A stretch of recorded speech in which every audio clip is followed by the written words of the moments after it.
Alors vous voyez, il y a des choses qui peuvent être des objectifs externes, puis des choses qui peuvent être des objectifs internes, c'est-à-dire soit explorer le monde extérieur, soit explorer le monde intérieur. Ça fait partie des choses qui sont dans le domaine du développement de soi, je dirais. Je ne dirais pas le développement personnel maintenant, parce que je vous expliquerai pourquoi. Je fais la nuance avec le développement du soi ou le développement personnel. Très bien.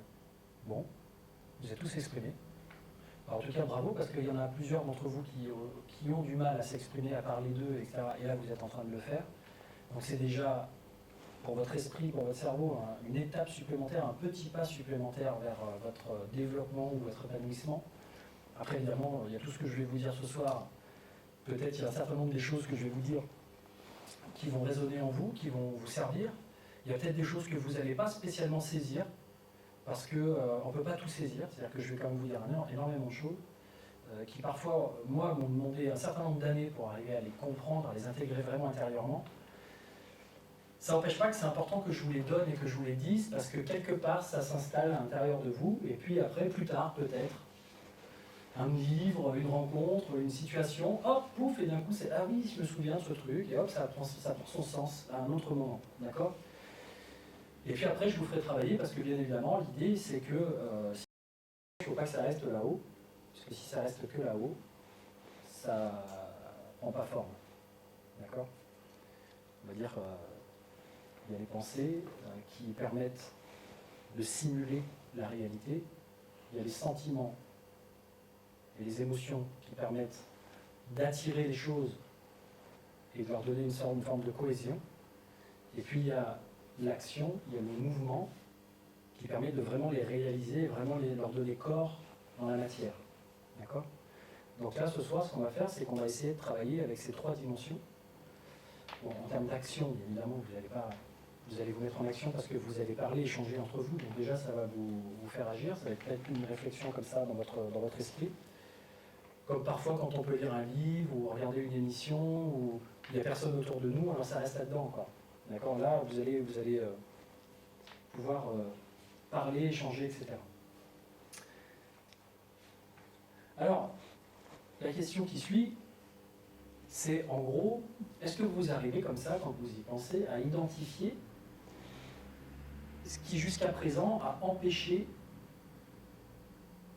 le fait que vous puissiez réaliser ou faire ce que vous avez envie de faire aujourd'hui. Alors il y a une possibilité, c'est que ça ne s'est pas présenté à vous jusqu'à présent, donc automatiquement vous n'avez pas pu le faire, si c'est quelque chose de nouveau, une prise de conscience ou une envie récente. Mais si c'est quelque chose qui dure depuis un certain temps, qu'est-ce qui fait que vous n'avez pas réussi à changer cette chose ? Ça rejoint, comme disait Samuel, c'est l'angoisse de parler avec les gens en fait. Ça rejoint un peu ça. Donc tu ressens, toi, ce qui t'empêche, c'est une angoisse. Ouais, une angoisse, ça se traduit par quoi chez toi ?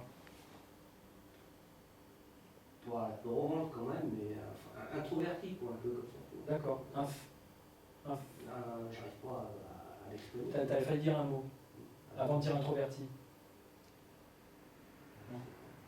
Bon, en tout cas, tu sens qu'il y a quelque chose qui bloque. Voilà, un blocage intérieur. D'accord ? Alors, c'est pas forcément toujours...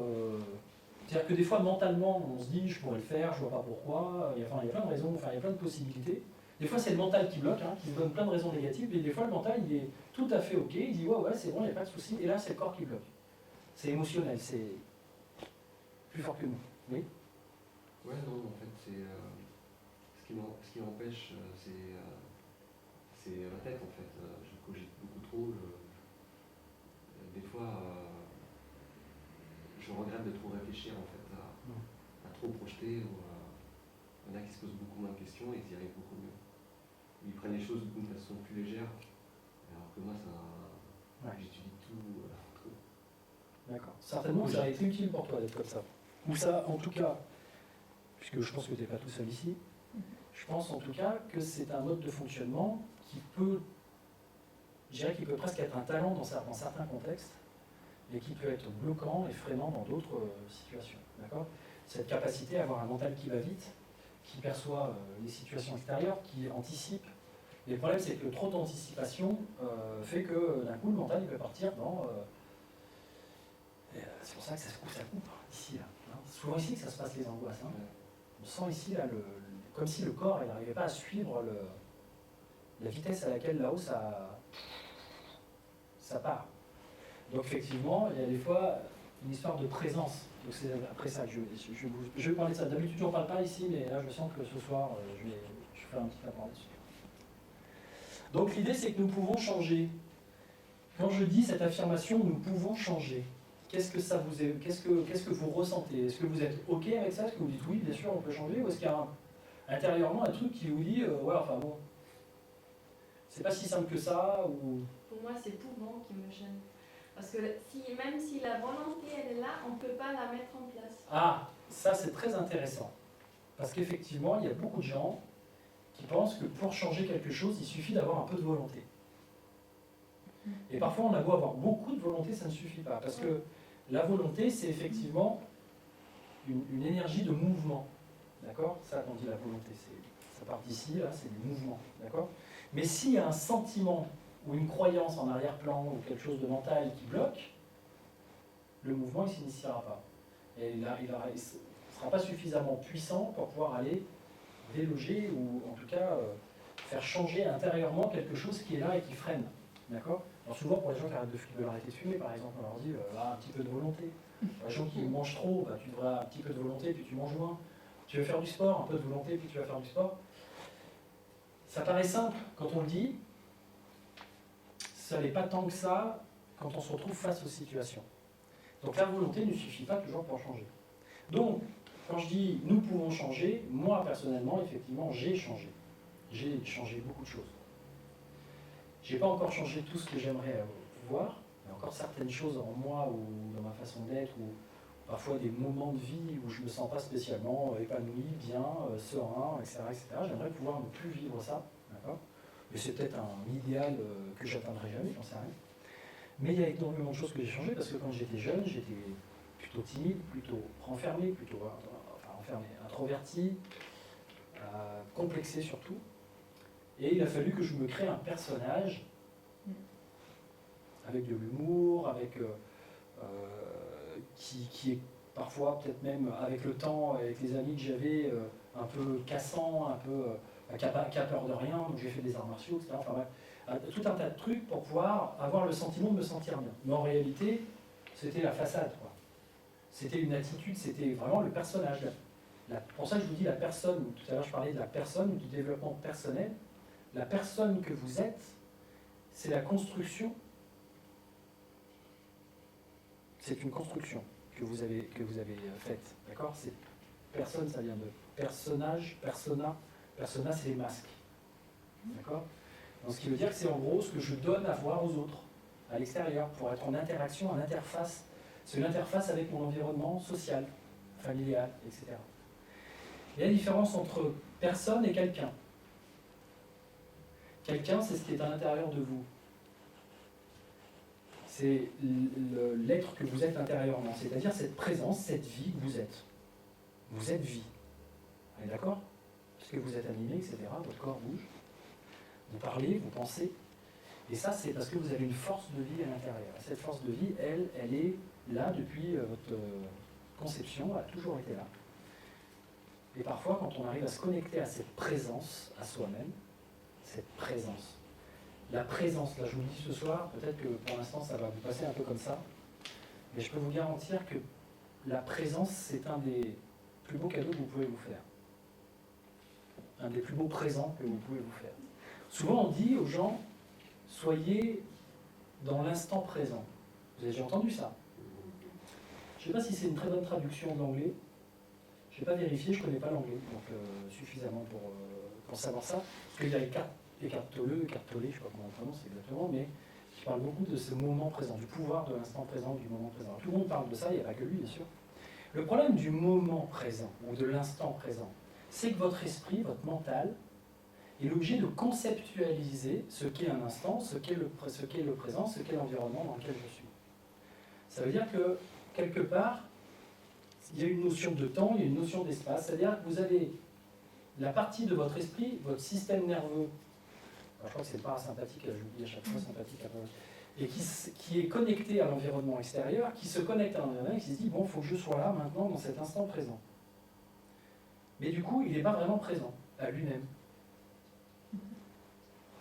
Donc l'idée, c'est pas d'être dans l'instant présent, bien sûr, c'est dans l'instant présent, mais c'est d'être en présence, dans sa propre présence, dans l'instant présent. Et pour ça, c'est une question de sensation, c'est une question de ressenti. De dire, ouais, quand j'arrête mon cerveau, là, quand j'arrive à stopper un peu, qu'est-ce que je vais faire demain? Est-ce que ce que je suis tout de suite, ça va bien? Est-ce que l'expression de visage que j'ai, les gens vont la trouver bien? Est-ce que mon attitude, est-ce que si, est-ce que ça, est-ce que le passé... Bref. Quand mon cerveau arrête de tourner sur le passé et le futur, arrête d'être dans les aigreurs du passé et dans les anticipations négatives du futur, vous avez la possibilité de vous reconnecter à ce que vous êtes là maintenant. Là, juste la vie que vous êtes. Et la vie que vous êtes, c'est énorme. Elle n'a pas moins d'importance que la vie de la personne qui est à côté de vous. D'ailleurs, en l'occurrence, la vie que vous êtes, c'est la seule vie que vous pouvez vraiment honorer, que vous pouvez vraiment comprendre et connaître. Parce que c'est la vôtre. Elle est là, c'est vous.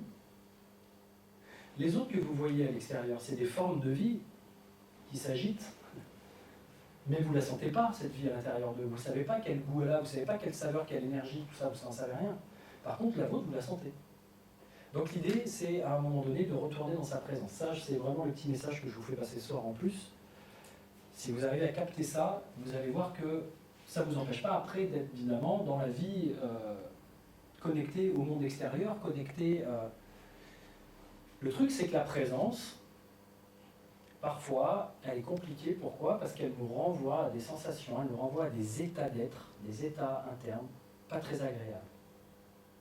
Parce que j'ai eu dans mon enfance, dans mon passé, des situations qui m'ont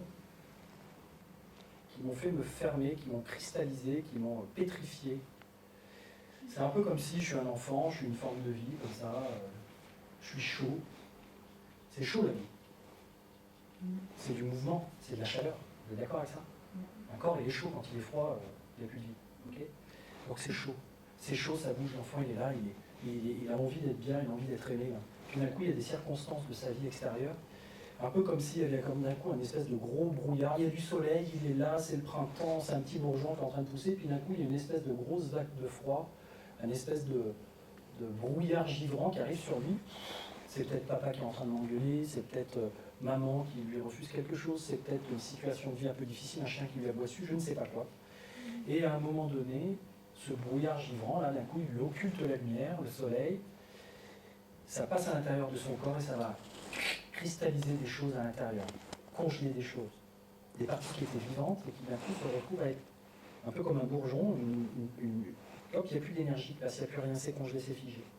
Alors après, il va se remettre en mouvement, mais autour de ça. Puis il va construire sa vie autour de ça. Un peu comme un arbre qui aurait plein de feuilles qui seraient là, la lumière, qui essayent de pousser, etc. Puis des branches congelées, qui restent congelées, qui sont encore en train de bourgeonner, mais qui ne bougent pas. Et l'arbre, il n'est pas tout à fait lui, parce qu'il aimerait pouvoir être en mouvement, il aimerait pouvoir... Mais non, il y a des branches qui sont là, qui bloquent. Vous comprenez? Parce qu'à l'intérieur de vous, il y a quelque chose qui s'est refroidi. La peur. Ce nuage de vapeur d'eau ou de vapeur d'eau froide, c'est le sentiment de peur. Vous savez, souvent on dit ça fait froid dans le dos, la peur.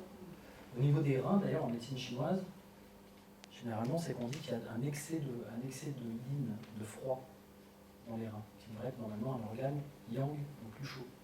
D'accord? Donc, quand les gens sont dans la peur, quand ils sont dans l'angoisse, etc., généralement, ils ont des reins. Si on voit en médecine chinoise, on va les voir, vous avez les reins presque froids, ça manque d'énergie. Vous ne pouvez pas être bien, vous ne pouvez pas être dans la chaleur, vous ne pouvez pas être dans le mouvement. Donc, parfois, il suffit des fois de réchauffer ces choses qui ont été gelées ou pétrifiées à l'intérieur de soi pour leur redonner vie. C'est-à-dire de la mettre en lumière. Parce que pour réchauffer une branche qui est congelée, il suffit de la remettre à la lumière du soleil. Donc la lui mettre en conscience, la regarder et la laisser se décongeler. La laisser reprendre petit à petit sa vie, reprendre son mouvement, et que le petit bourgeon là, il puisse repartir et regrandir. D'accord? Et ça, c'est quelque chose qui demande une attention particulière et qui demande surtout de laisser vivre cette chose. C'est-à-dire de ne plus de ne plus la bloquer intérieurement, de ne plus se crisper sur ça. Que ce soit là, n'importe où dans votre corps. D'accord? Et alors ce qui se passe, c'est que quand vous prenez quelque chose, imaginez que vous prenez une petite branche comme ça qui est congelée, vous la chauffez, vous enlevez les couches de nuages, de choses, etc., qui occultaient la lumière et qui faisaient qu'elle est restée congelée dans un coin, d'accord? Qu'est-ce qui va se passer? Elle va se réchauffer, ça va fondre, cette glace-là, cette cristallisation. Ça va s'évaporer.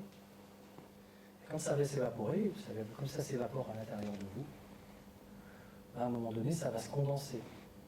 Et ça va faire comme si vous aviez de l'eau qui avait besoin de s'évacuer. Vous allez peut-être ressentir de la peine. Vous allez peut-être ressentir de la tristesse. C'est tout ce que cette petite forme de vie qui était en vous, qui avait envie de continuer de vivre, n'a pas pu vivre. Alors ça va créer une espèce de peine, ou de nostalgie, ou de tristesse, qui a juste besoin de sortir. Donc ça peut être aussi quelque chose parfois à faire.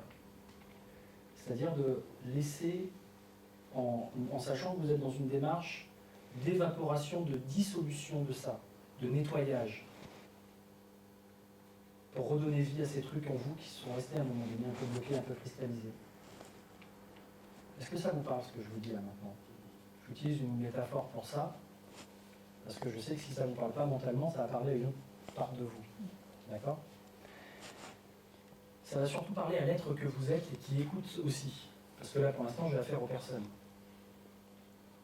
Mais, au-delà de la personne, derrière le personnage, il y a l'être qui est là et qui sait très bien et qui comprend très bien ce que je suis en train de raconter.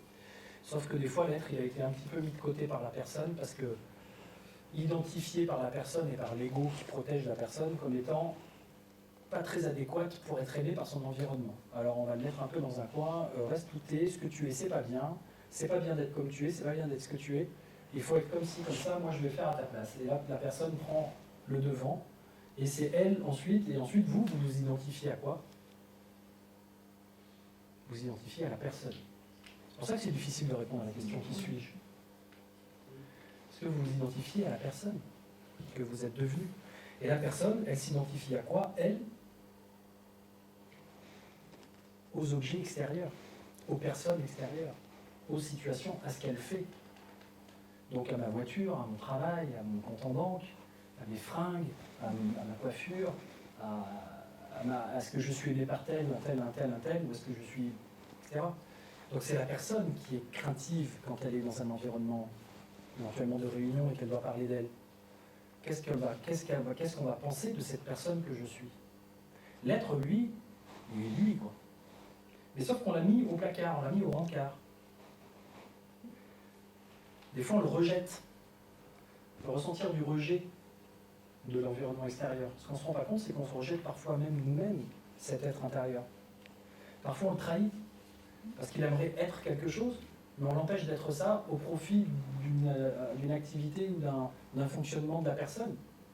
Parfois, c'est injuste, il s'en injustice, donc toutes les blessures, la trahison, le rejet, l'abandon, qui sont les blessures profondes, parfois c'est les blessures de l'être profond qui sont infligées par la personne elle-même. Et qu'il le fait un peu comme un petit frère, par exemple. Imaginons la situation. Vous avez une petite sœur, une petite fille qui est là, pleine de vie, pleine de ressources, elle a 2-3 ans, elle est dans le truc. Et puis elle a un petit frère qui est un petit peu plus âgé, qui a peut-être 6 ans, 7 ans. Et la petite fille, elle fait du bruit, elle crie, elle joue. Et le petit frère, lui, il est conscient que le fait qu'elle crie et qu'elle joue ne va pas être très bien perçu par papa, maman.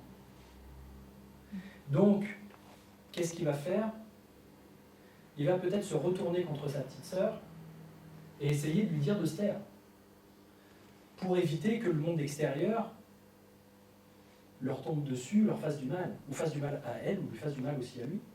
Donc qu'est-ce qu'il va faire? Il va essayer de peut-être même lui mettre un coussin sur le visage pour lui dire de se taire, ou il va essayer de la contenir, il va l'enfermer dans le placard, il va faire tout ce qu'il peut en se disant c'est la bonne chose c'est la bonne chose à faire pour éviter le danger extérieur. Alors dans cet exemple-là, la petite fille, c'est l'être que vous êtes, c'est l'énergie vitale que vous avez à l'intérieur de vous. Le petit frère, c'est la personne, le personnage, l'ego, qui cherche à vous protéger du monde extérieur. Donc parfois, on se fait du mal à soi-même. Mais c'est normal. C'est tout à fait normal. Pourquoi? Parce que vous n'avez pas le choix, quand vous êtes enfant, que de vous adapter de vous-même parfois vous suradapter à l'environnement extérieur et à vos parents. Jusqu'à l'âge de 15 ans, 20 ans, vous êtes dépendant d'un système dans lequel il va falloir réussir à vivre. Donc évidemment, c'est pas simple pour personne. Donc vous avez fait les meilleurs choix possibles à ce moment-là. Vous avez pris les meilleures options possibles à ce moment-là pour pouvoir être. Mais aujourd'hui, dans la vie que vous êtes des adultes. Donc aujourd'hui, vous avez le choix. Vous avez le choix de pouvoir aller à l'intérieur de vous, nettoyer toutes ces choses qui ne sont pas vraiment vous, qui ne vous appartiennent pas, qui font que... Et également, le choix de pouvoir laisser grandir cet être que vous pouvez être, même si vous avez déjà 30, 40, 50, 60 ans, il vous reste des années à vivre. Et je dirais, laisser cet être devenir ce qu'il a le potentiel d'être. Donc, en gros, imaginez cette petite graine-là, qui parfois se prend pour un gland, si c'est un chêne, d'accord, qui à un moment donné a un potentiel. Si on prend ce gland, il va devenir un chêne, il peut devenir un chêne. Mais ce chêne, il peut avoir des tas de possibilités de formes différentes, en fonction des intempéries, en fonction du lieu, en fonction de tout ça. Si on le fait pousser dans un environnement où il y a déjà beaucoup d'arbres, beaucoup de fleurs, beaucoup de trucs autour qui prennent de la place, il va essayer de pousser tant bien que mal, et puis il va se faire petit pour essayer d'être là-dedans. D'accord? Mais à un moment donné, vous n'êtes plus là-dedans. C'est comme si on avait enlevé tous ces arbres et tous ces trucs. Enfin, ils sont encore là dans votre tête quelque part, puisque vous avez pris une forme. Hein. Mais quelque part, imaginez, vous pouvez dire, ok, maintenant j'enlève ça, je suis moi, je suis adulte, je peux prendre mes petites racines si je veux, et partir de cette petite forêt pour aller m'installer dans un champ tranquille. Et à partir de là, vous pouvez de nouveau prendre votre forme, la forme que vous avez envie. Comprenez? Donc ça, c'est tout un travail qui se fait, qui n'est pas forcément simple. Je vous en parle comme ça ce soir parce que je me dis, je ne sais pas pourquoi, je sens que voilà, c'était important d'aborder cette question-là.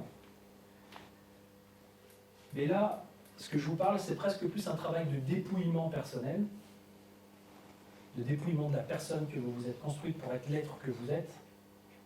Ce n'est pas vraiment un travail de développement personnel, c'est-à-dire un travail du développement de la personne que vous voulez être. Comprenez? Et parfois, quand on travaille trop sur la personne, on se rend compte que les autres personnes autour ne calculent pas, ou alors font comme si on n'était personne, alors qu'il y a quelqu'un dedans. Enfin, je vais vous embrouiller. Ok.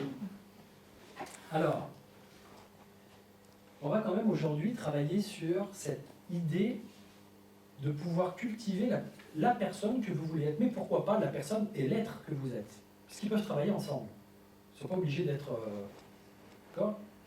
Mais l'idée, c'est de prendre ces exercices et de prendre cette façon de travailler, pas comme étant juste un truc qui rajoute à la personne des outils, des carapaces supplémentaires, des trucs comme ça, de façon à bien laisser l'être que vous êtes à l'intérieur, dans le fond, et pouvoir donner à l'extérieur l'impression d'être cette super méga personne qui a du succès, qui réussit. Vous comprenez?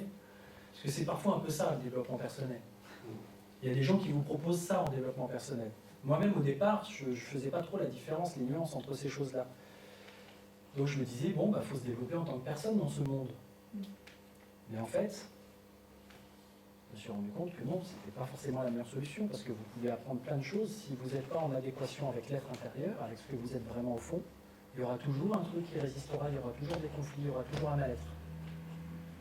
Ah, j'ai du succès, oui, je fais de plus en plus de conférences, oui, j'ai de plus en plus... Moi, par exemple, dans mon cas de personne qui fait du développement, de plus en plus de personnes en accompagnement individuel, j'ai de plus en plus de formations, j'ai de plus en plus... Mais à un moment donné, je peux me retrouver chez moi et toujours être dans une forme de mal-être. Si je ne suis pas en adéquation et en accord avec ce qui est vraiment en moi. Et si je fais passer des messages que j'ai appris dans des bouquins et que je ne vous parle pas de ce qui est vraiment moi. C'est ça qui compte. C'est un peu pour ça que vous êtes là aussi. Vous êtes, je dirais, incarné sur cette planète.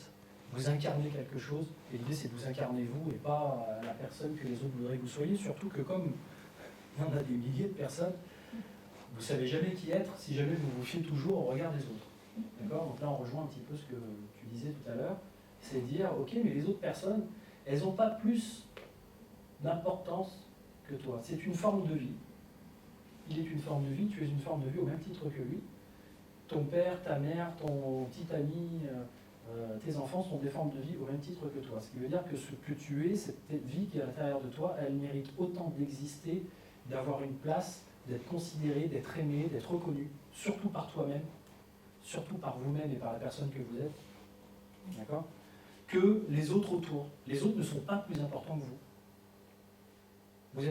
On est tous aussi importants les uns que les autres.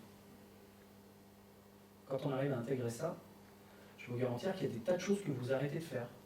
Comme moi, de regarder tout le temps les autres, on se demander qu'est-ce qu'ils vont penser, qu'est-ce qu'ils vont dire, est-ce que je suis bien, est-ce que ce que je dis c'est humain, etc. Ça j'ai arrêté, c'est ce qui me permet d'être moi et de vous dire les choses telles qu'elles me viennent, sans me soucier de savoir l'impact que ça va avoir. Ce que j'espère c'est qu'il sera positif, s'il est négatif, ou s'il n'est pas à la hauteur. C'est pas grave, chacun prend le truc à sa façon. Moi j'aurais dit et j'aurais été ce que j'avais envie d'être ce soir. Vous comprenez ? Donc je vous souhaite de pouvoir faire la même chose. Mais souvent votre mental, il vous limite, il met des blocages, il met des verrous. Non, si tu dis ça, il va se passer ci, il va dire ah si tu penses ça, ou si tu es tel comportement, qu'est-ce que vont penser les autres? Donc clac, clac, clac. C'est un peu comme si le mental il mettait des planches de bois avec des vis, avec des plaques, avec des trucs autour de le petit arbre qui est en train de pousser, pour dire ne pousse pas plus que ça, sinon tu vas déranger le reste. Tu vas déranger le monde autour. Ou alors les autres arbres ils vont se retourner, ils vont dire dis donc, qu'est-ce que tu fais toi, tu pousses comment là? Tu veux prendre ma place, tu veux mettre tes branches en moi? Vous voyez ce que je veux dire? Donc du coup, hop, il met une espèce de cloison extérieure. Le mental, c'est ça, clac. Et l'idée, c'est de faire péter tout ça et de faire confiance à l'élan vital que vous avez. Laissez pousser ça, ça va pousser exactement de la bonne façon si vous le laissez pousser à l'intérieur de vous. Vous allez voir que vous allez devenir exactement la bonne personne. Même si votre mental a du mal encore à saisir ce que c'est que cette bonne personne que vous pouvez être. Mais vous allez devenir exactement la personne que vous allez devenir vous en fait. C'est ça qui est énorme. C'est un cadeau que vous pouvez vous faire dans cette vie, c'est d'être vous. Et vous allez vous rendre compte que quand vous devenez vous, d'un coup, le monde extérieur, il vous regarde et vous apprécie pour ce que vous êtes. Tant que vous vous reprochez des choses à vous-même, le monde extérieur vous les reproche aussi, est un reflet. Et par effet miroir, vient vous titiller là où ça fait mal. Et le jour où vous assumez totalement, ça passe. Ok ? Donc ça, les bases sont posées.